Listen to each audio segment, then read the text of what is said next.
All right, guys, welcome back. You should now be looking at page 3. Page 3.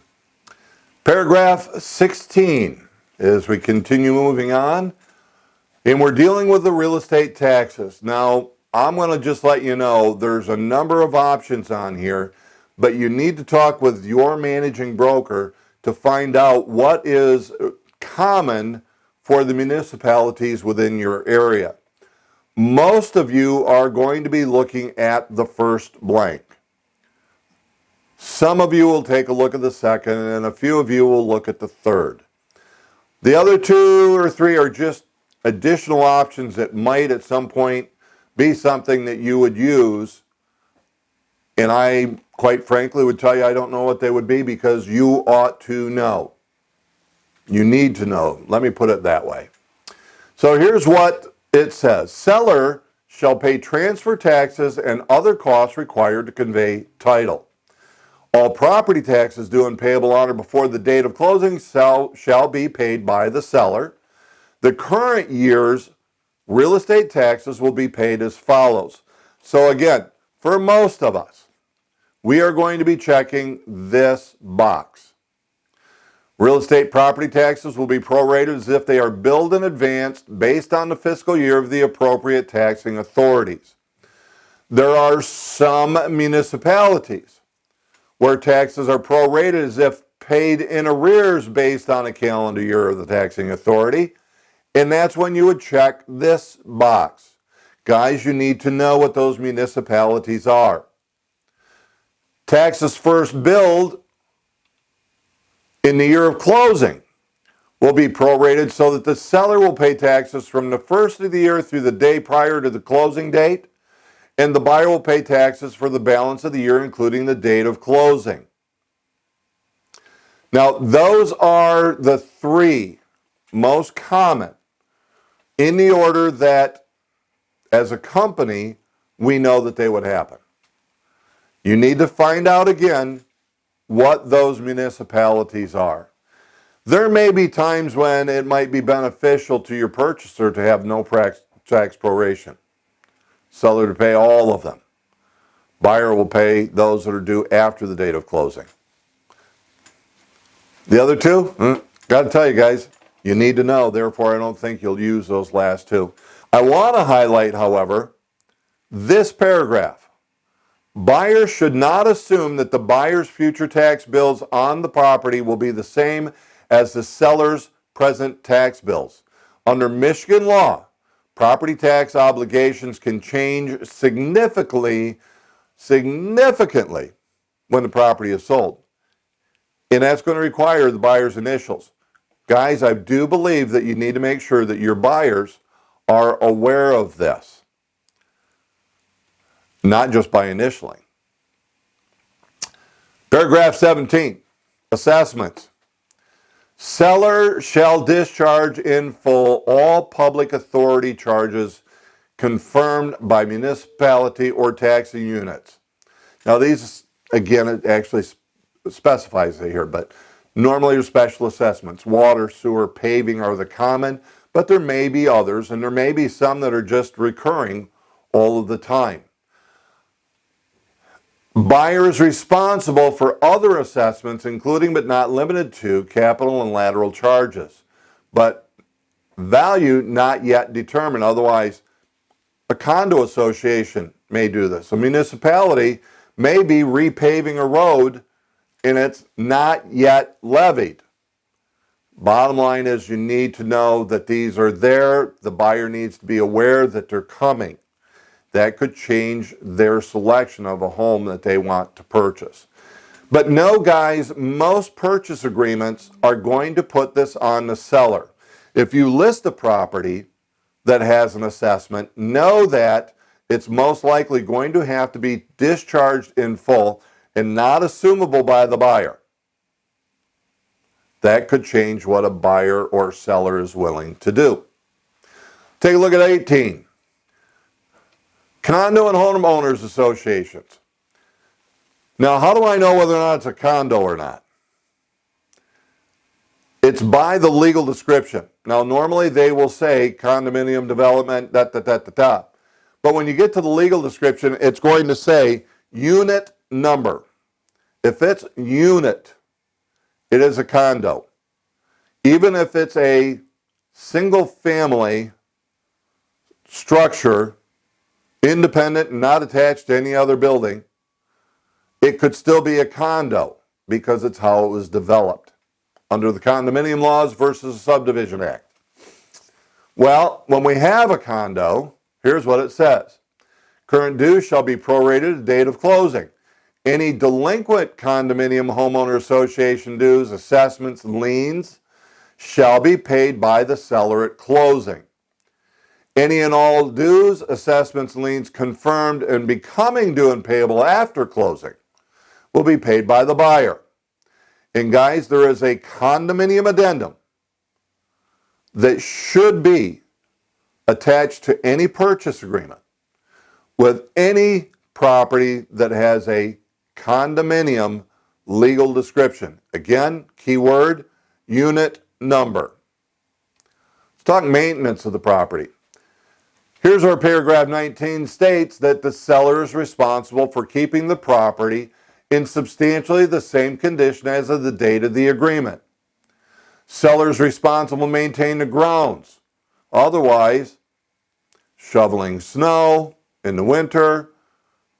If the grass was green when I looked at it, the grass should be green when I close on it. If it was cut and trimmed when I saw it and offered on it, it should be cut and trimmed the day of closing. All the systems are to be working until property is vacated and the keys are surrendered to by the seller to the buyer, except for any conditions disclosed in the seller discloses statement or conditions discovered by buyers as part of their inspections, which they would have accepted. In the event that the property has been winterized, it shall be the obligation and expense of the seller to de-winterize the property prior to closing. So an important one to be able to know, because it is the seller's responsibility. Seller agrees to leave the property broom clean and free of debris and personal property. Guys, this can be a hassle, and that's why it is bold-faced and underlined. We want to make sure that sellers know this part of their responsibility. Risk of loss. So the seller is responsible for any damage to the property except for the normal wear and tear until the closing or possession, whichever is later. If prior to closing there is damage that the seller is unable or unwilling to repair or arrange and pay to be repaired, buyer has the option to cancel the agreement and the earnest money deposit shall be refunded to the buyer, or buyers can proceed with the closing and deduct from the purchase price an amount agreed upon by the buyer and seller for the cost of the repair to the property and assume the responsibility for the repair, thereby releasing the sellers. And obviously, this is something that the mortgage company would have to be okay with also. So again, in simple terms, if there's a damage to the property, the seller is responsible to take care of that unless if they're unable or unwilling. And then the buyer can decide to do that, and they would come to an agreement as to how much they're willing to take on, do a reduction, do a concession, something of that nature. Obviously, if you run into this, guys, one of the wonderful parts of HRC Realty is that we have managers for every location. Let's talk utilities. Sellers shall order a final billings on all utilities as of the day of possession. So that could be the day of closing or last day that they have possession and they turn keys over. And the seller shall pay all final billings. Sellers shall not direct any utilities to be disconnected. And guys, it's a matter of sometimes they don't know that that's what they were doing. But it's stating they're not disconnecting. In simple terms, if you ever have a seller, tell them that they're supposed to take it out of their name and let them know that should inform the utility that they've sold the property. That'll tell the utility company that, hey, you're not disconnecting. Buyer agrees to inform all utility companies of ownership and to assume and pay all billings from day of taking possession. Okay? Let's see. I think that's simple enough for that one. The seller's disclosure statement. Now, guys, this one, it's either with disclosure or without disclosure. We'll talk later as to what and how disclosures are to be made, but at this point, we're simply talking seller's disclosure, paragraph 23, lead-based paint. Normally, because our MLSs are very good with making sure that the disclosures are posted, we'll have them. However, sometimes it's without disclosure, and this is simply saying that all parties understand that the seller's disclosure statement was not available at the time of this offer was written, and the seller shall provide one with the seller's disclosure statement with seller's acceptance of this offer pursuant to Public Act 92 of 93. You will get one. That's what it's really saying. Paragraph 23 is the lead-based paint. Now, pretty much everybody's going to have some kind of statement that says it was built after 1978, and we want that because we just want somebody on record, the seller, stating that it was built after 1978, which is why we don't have a lead-based paint disclosure. However, if it was built prior to, then here's what needs to have been done. A, the buyer acknowledging that prior to signing this agreement, they received and reviewed a copy of the lead-based paint seller's disclosure statement. That's an initial, just that they received it.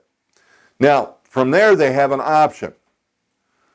Now, we all know that they always have this 10-day opportunity, and that's typically what we're going to put in here.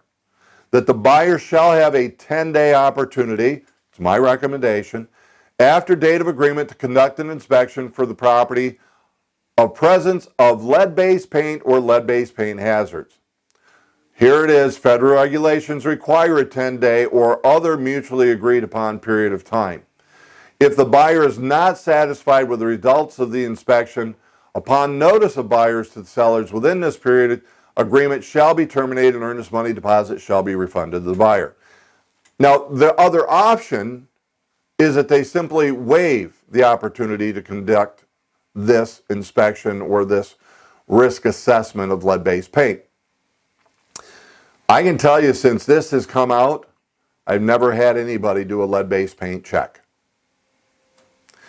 I inform people this way. Mr. and Mrs. Buyer, if we're going to look at a home built prior to 1978, guess what? It's got lead-based paint. Would that provide you or prevent you from buying this home? Well, no. Then here's what their option is. Just initial C. Most of the time, that's what the buyer is going to do. Now, again, at the bottom of every page, guys, you're going to see buyer's initial, seller's initial. That's what that is there for. So with that, I wish you a great day. Got another break. See you shortly. Moving on to page 4.